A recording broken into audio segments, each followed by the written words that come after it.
the size of the shock to be -1 instead of +1, okay, what it's going to do is it's going to make it so that our technology shock is negative, so that now technology falls by 1 instead of going up by 1 at the peak of the shock.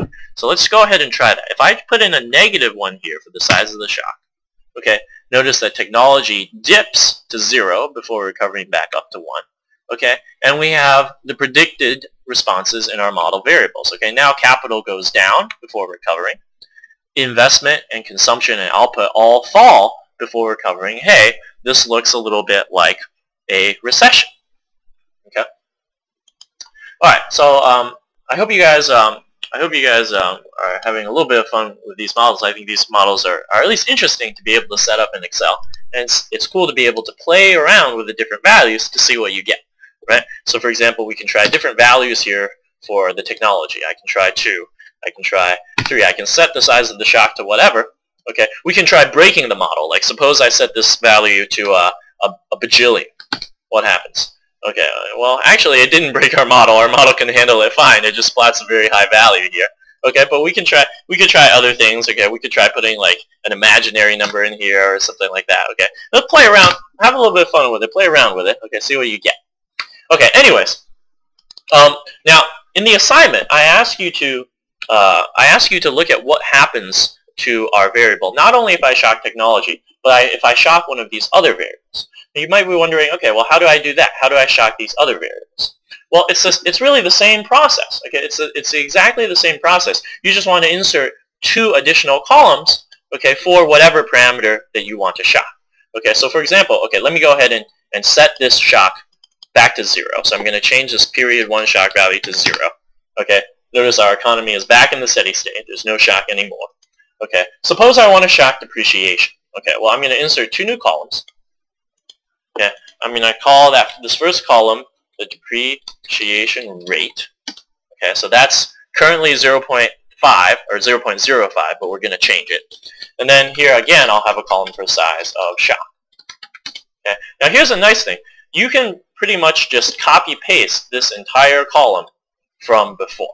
Okay, so go ahead and select the entire column. Now you go, how do I select an entire column of data quickly? Well, you could just hold down your mouse and drag for this entire column. Okay, but there's an easier way.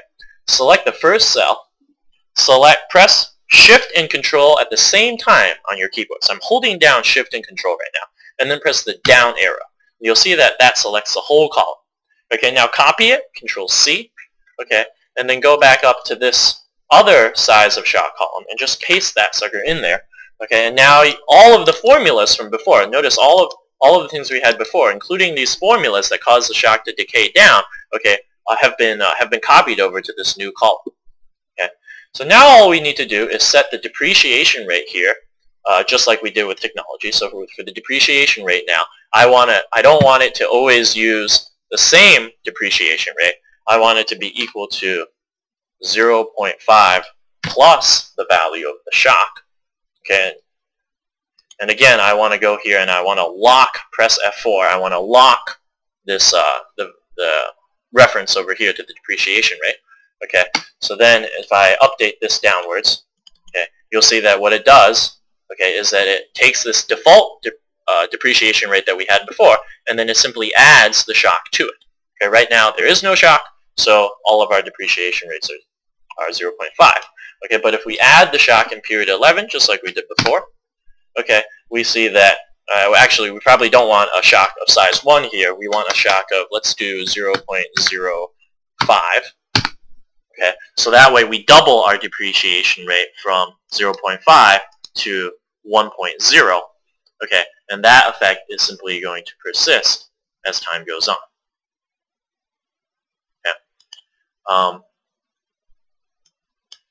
Let me now you go, why is it 10 and then 10 again? We're not showing enough decimal points here. If I increase the number of decimal points, okay, you'll see that it actually is changing continuously. Okay. Now, once again, okay, creating this depreciation rate column isn't quite enough. What we have to do is we have to link that to the rest of our model. Okay, so where does depreciation enter into our model? It enters here. Okay, because you see this column is depreciation. This column is depreciation rate. the amount of depreciation which occurs in the economy is equal to the total amount of capital times that depreciation rate. Now right now, this depreciation rate that we're using refers to this depreciation rate over here, our default value. Well, we don't want it to refer to that value, so I'm going to unlock that. Okay, so I'm going to delete the dollar sign. Delete the dollar signs. Okay, and then I'm going to move this. Instead of being this one, I want to move it over here to refer to this depreciation rate, this changing depreciation rate that we just created. So I want to press enter, and then I want to update that downwards. Okay, so now you can see I have a shock to my depreciation rate in period 11, and we observe similar effects in the rest of our model. Okay, this looks more like a contraction than it does an economic expansion. Why is that? That's because starting from period 11, our capital is being depreciated. Our capital becomes obsolete or breaks down at twice the normal rate.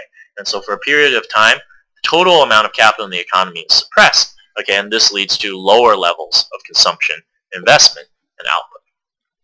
Okay, so you want to do something like that, okay, to answer the questions in the problem set. Okay, put in these shocks, shock the variables, and see what happens to the rest of the economy. If you have any questions about this, please come tomorrow to my office hours. I can walk you through the whole process if you're struggling with it. If this is your first time building a model in Excel, you know, maybe some parts of this might seem a little bit unfamiliar. Okay, but it's a valuable skill. Okay, now you guys can all put on your resume that you know how to build a model in Excel, which is not nothing. Okay, and I hope you guys have a good day. I'll see you guys on Monday.